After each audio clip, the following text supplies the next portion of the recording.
Hello class, and welcome to your Module 5 assignment from ECS, and this one is called the Risk Register and Risk Matrix. This is going to look almost identical to another assignment that you had in a previous course that I instructed, so this is going to be very much a repeat of that type of tool.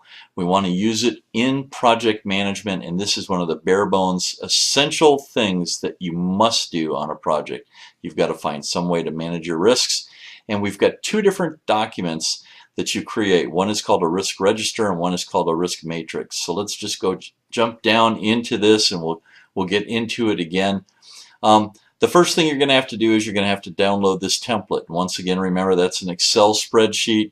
It has a first tab that walks you through a description of all the key, I'll call it, operational definitions that are there. It gives you some level of description as to what each of these means, and it gives you also a description of the difference between a positive and a negative risk. Negative risks tend to be issues or things that could really cause you to have, I'll call it, problems as far as eroding cost, schedule, or your resources, whereas positive risks tend to be things that you can gain schedule, gain back some of the costs, and possibly find new ways to do things, especially when it comes to enabling new quality type of, I'll call it characteristics. So if you've got to dial scope around, sometimes you have to tweak some of the quality. This is a tool that gives you the opportunity to really understand how that's going to impact you in different areas.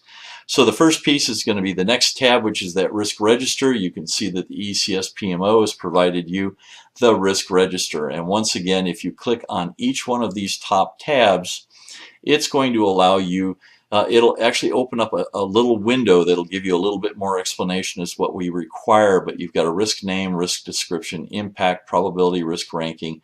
Is it a positive risk or a negative risk? And what would the proactive response plan be? What's the triggering event? What's the reactive contingency plan? And then in addition to that, you've got the risk matrix. So once you've got all of this information filled out for the required number of risks, and that's written in the front end, we'll get back to that, you then will plot them on this risk matrix.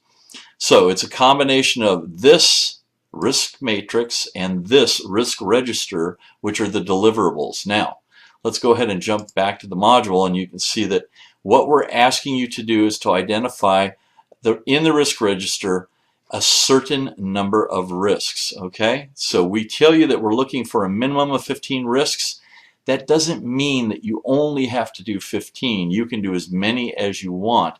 Make sure that you describe a minimum of 15 risks by name, by description, impact, probability, and make sure you plot those. But also look at it from the perspective, from an opportunity perspective. What positive risks could you identify? That's where I want you to challenge yourself, because that's the area that really, I'll say, has a tremendous impact for you on a project. Projects tend to almost always have issues associated with cost and schedule. We overrun schedule, it takes too long to deliver. There's so many moving parts on a project that can cause these two areas to be impacted. You really want to look and see if there's anything you can do to try to put yourself in a positive risk position. So once again, there's two different parts. The first part being that risk register, it's worth 30 points. The grading rubric identifies that. Part B is the risk matrix itself, getting everything plotted and identified by number correctly. And that's going to be worth another 15 here. That gives you a total of 45 points. You can see that once again that this is going to be one of those key documents that's going to be required for you as you go into week 6 and you start to put together your project, I'll call it presentation, and your project report. Both of these areas are going to be really important for you. You really want to elaborate for yourself. What happened with things like the mega driver? What happened with things like resources? What happened when we floated new scope at you or you had scope creep? What happened when there were certain nuances that happened in the normal, I'll call it the phase of a project, the normal operating that happens? Well, listen, if you've got any problems, issues, or concerns with this, feel free to contact me. You can hit me via email. We can talk about it during our Zoom meeting on Wednesdays. And in addition to that, you know you've got my cell phone number. Email me. Let me know what it is I can do to help you as we continue moving forward. You're getting closer and closer to the finish line.